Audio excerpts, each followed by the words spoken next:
Let's do it. Okay. Hello. This is Jeremy Shields back here.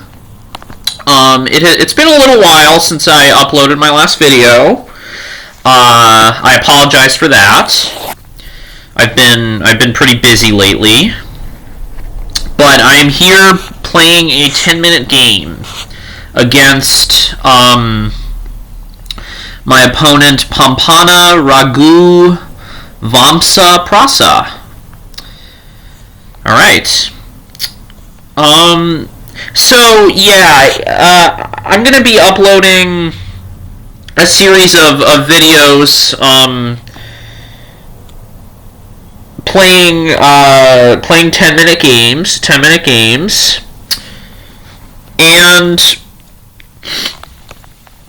what I'm going to be focusing on in this series is emphasizing very traditional style, very traditional style of play, or maybe more precisely, a classical style of play. And what I mean by that is, for example, I'm going to fully occupy the center here, and oops, sorry about that. E4 was actually a mistake by me. That was a slip of the finger. It's not a bad move, but that is not what I meant to play.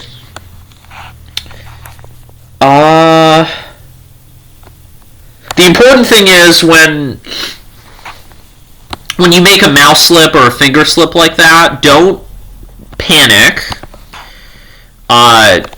Just carefully assess what your options are, and just proceed as if nothing happened. Basically, it's easy to panic in that situation, but it's not worth it. Trust me that it's not worth it.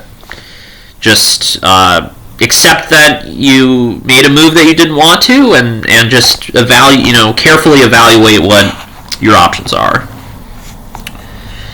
Okay, so my opponent is playing a very weird setup here with a knight on h3,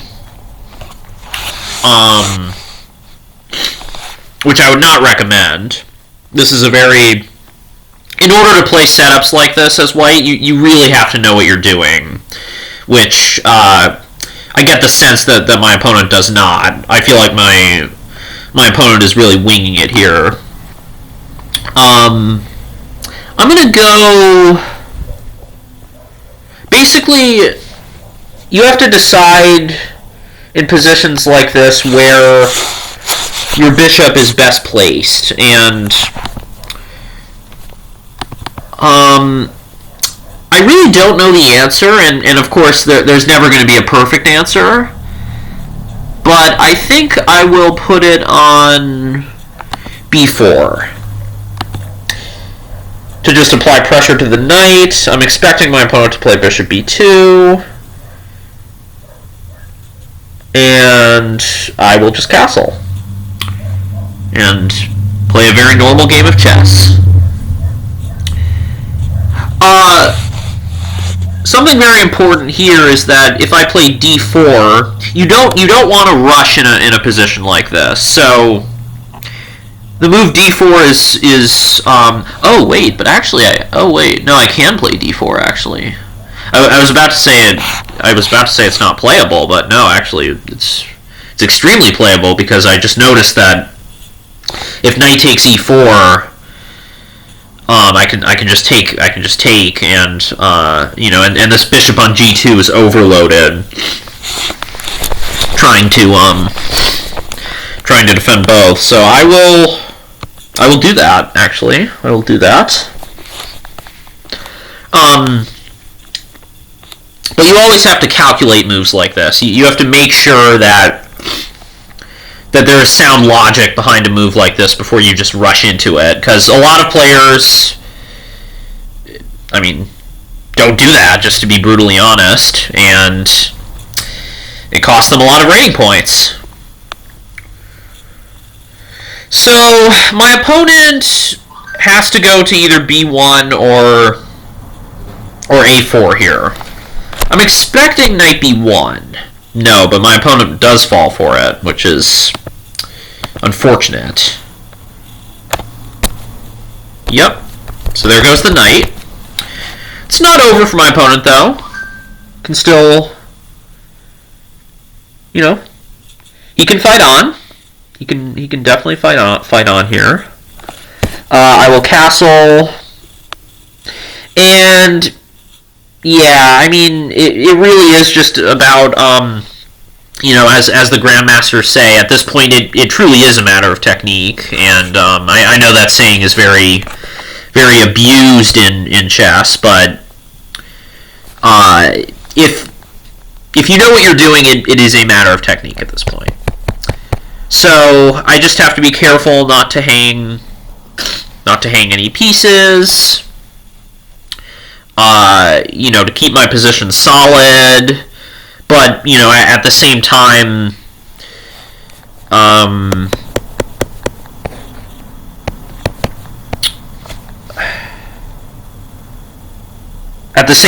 you know, still being Sorry, I'm just deciding on my move. You know, still being aggressive enough that you know that you will actually beat your opponent, because if you only play solid, then obviously you have no chance of actually winning. So it's just one of those things where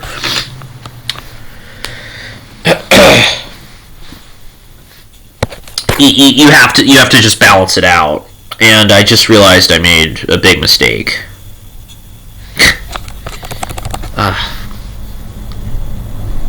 Will my opponent see it? Is the question. Yeah, I completely blundered queen h5 here. Completely blundered it. Fortunately, my opponent doesn't see it, so I don't know if I can draw arrows on here, but it seems I can't. But queen h5 was very powerful for white because it hit h7 and my bishop, which would have been really unfortunate for me because I would have just simply lost the bishop. But we fight on.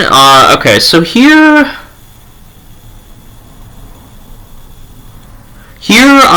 sorry about that. Sorry about my screen. I will just take. Okay, so my opponent attacks the h3 bishop.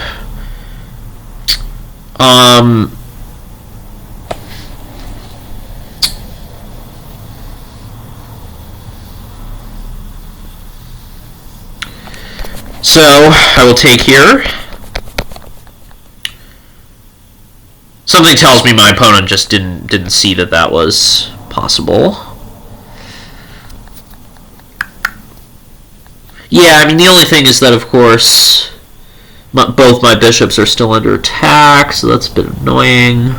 I think I'm going to go f5, which is a move to really just mix things up. The idea being that if he plays g takes f5, I can save my bishop by taking the pawn back. So I'll pre-move that.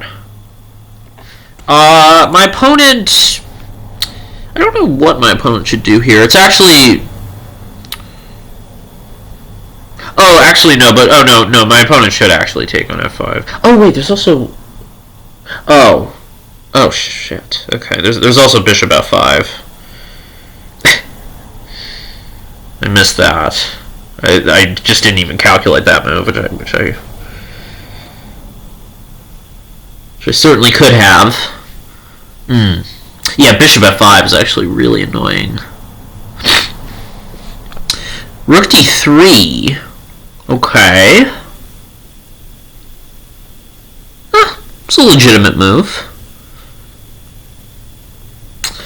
I'll go queen g5. Because now I'm still hitting the bishop I'm still hitting the bishop, and now if he takes on f5, I can play rook takes f5.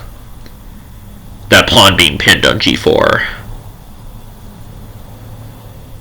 And if bishop f5, rook f5, he wouldn't even have rook d8 because my queen still covers that square.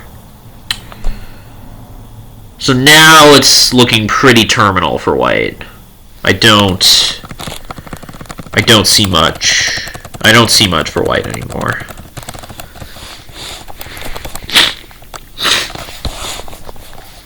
Because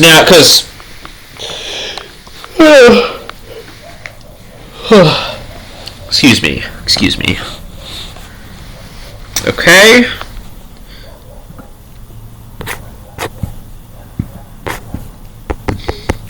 So I'll take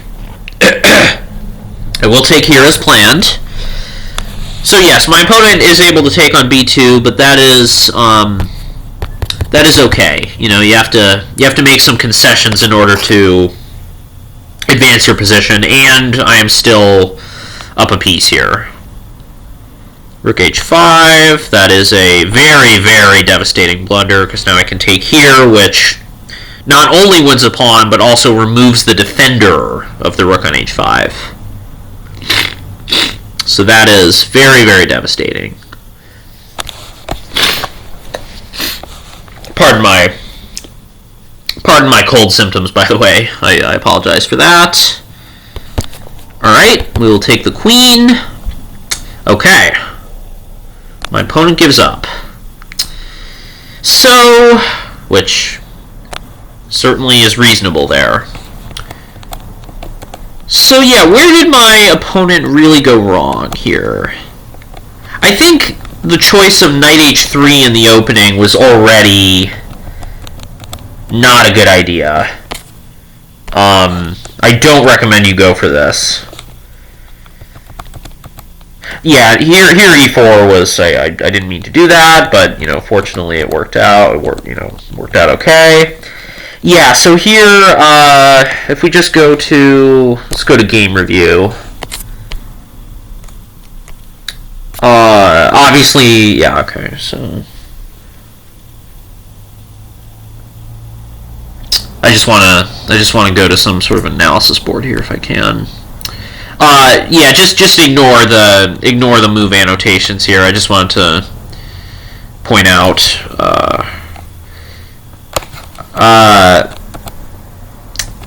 that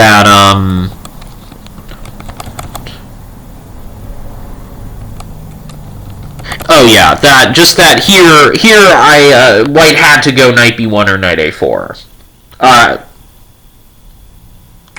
Well, now I notice that knight a4 would walk into b5, just simply winning the knight. So knight b1 is forced, and then here I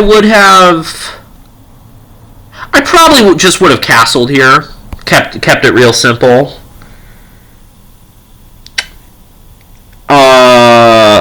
But here, here my opponent has a lot of options, like they can go c3, creating tension here in the center. That seemed pretty good.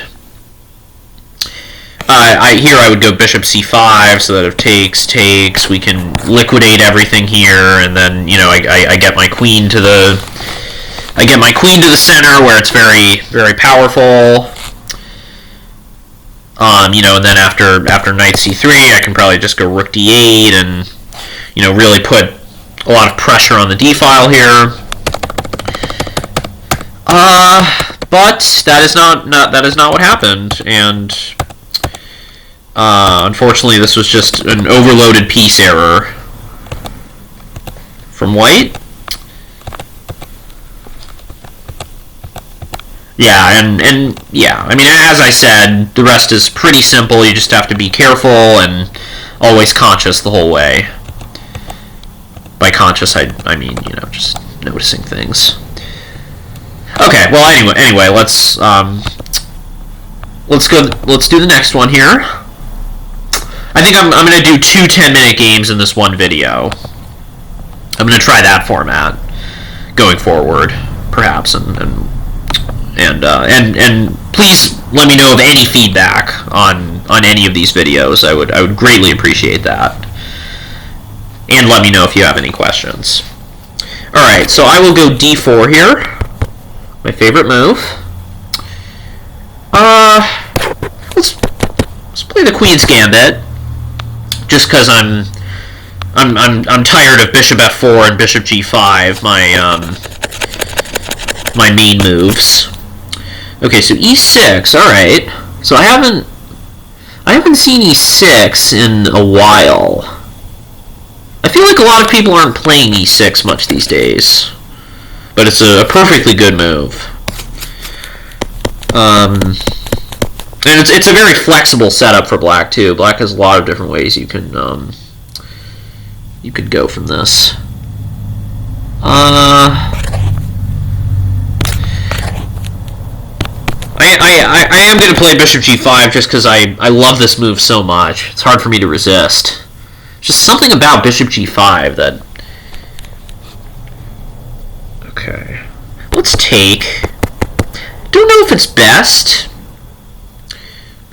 There's nothing wrong with it. It just clarifies the tension.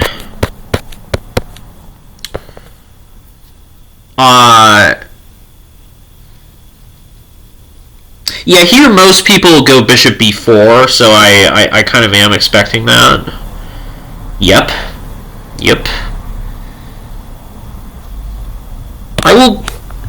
Let's go queen b3. And then, if takes, I'm going to take with the pawn. A lot of people would take with the queen on c3, and I you know, like, it's probably fine to take with the queen, but usually I like to take with the pawn and then push c4 thereafter. The point of that being, you're able to open the c file, and you're also by trading on d5, and yeah, it just opens the b and c files, which can be advantageous to white later on. So that's what I will do if takes there. Black certainly doesn't have to do that though.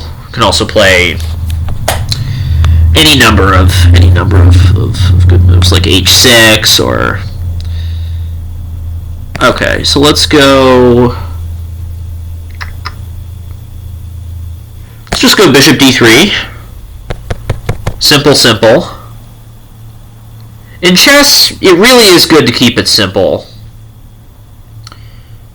Don't complicate, don't force yourself to calculate in position, like out of the opening or in the early middle game. Just play moves that look good and that don't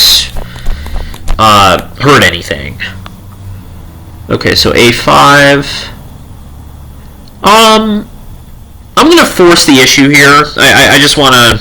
I like forcing the issue, like with a bishop on b4.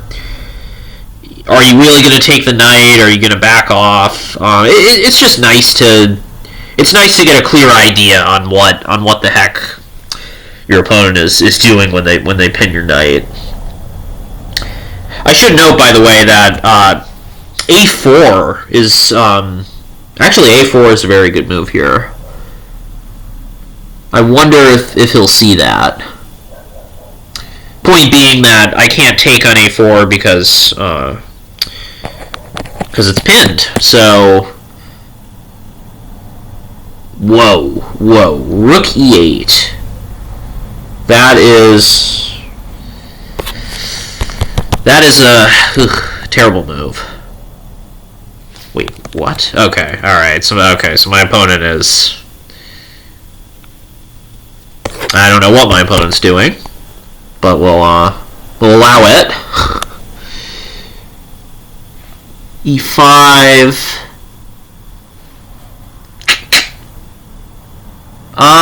Let's see. I guess I'll just go knight b5. I have no idea what my opponent's doing.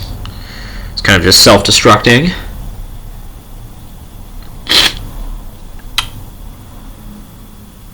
e4. Okay. I will go here. And now, yeah, I mean, now I'm up 2 pieces.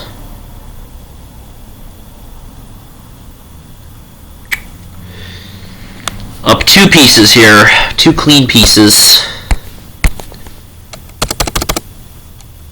Pardon me, I just wanted to quickly type this in. Okay, so bishop f5. Let's go back. Re-centralize the knight with tempo on the bishop here. Looks solid. And like I said, I'm just, let's see, queen, 2 rooks. I am just up a knight here.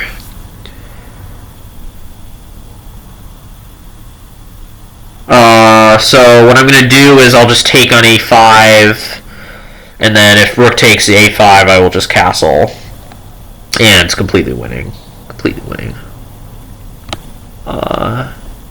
Ooh, here I have even better this. Skewer on this rook.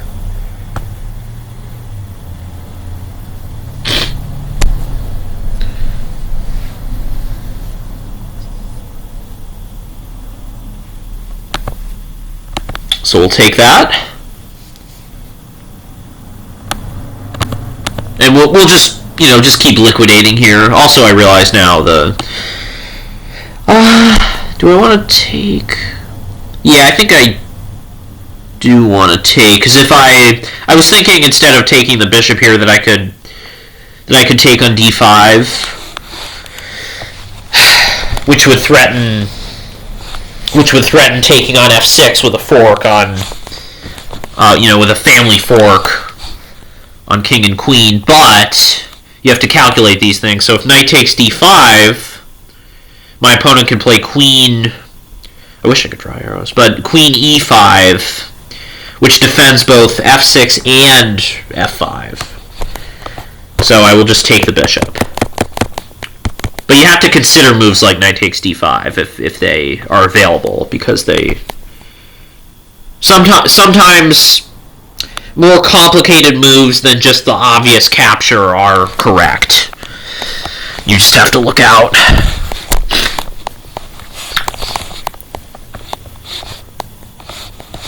Yeah, so very, very dire for my opponent. I'll just take on d5. And I'll probably just take on e4 next. Keep offering trades. a3.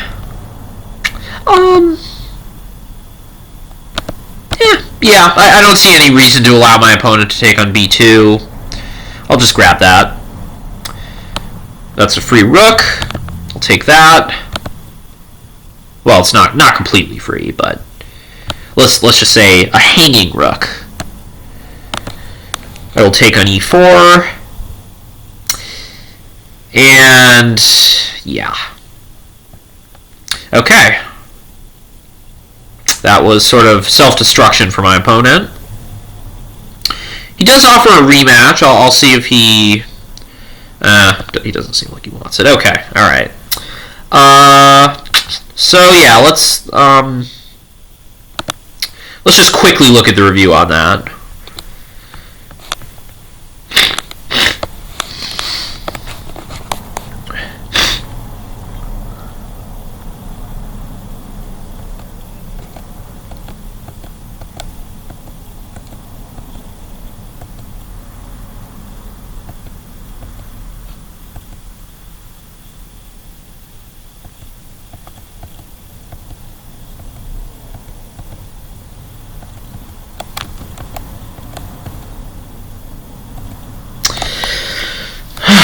So yeah, I think I covered everything in this game thoroughly already. So thoroughly enough, I would say. So yeah, I think I'll end the video here. If you have any questions whatsoever about either of these openings, please ask them. And also, if you have any suggestions as to what kind of content I should do, for example, like solving tactical puzzles or playing different time controls of chess, I would appreciate hearing that. Any feedback helps. So thank you for listening, and I will be back with more videos in the near future. Thanks. Sorry, just working out my screen capture here.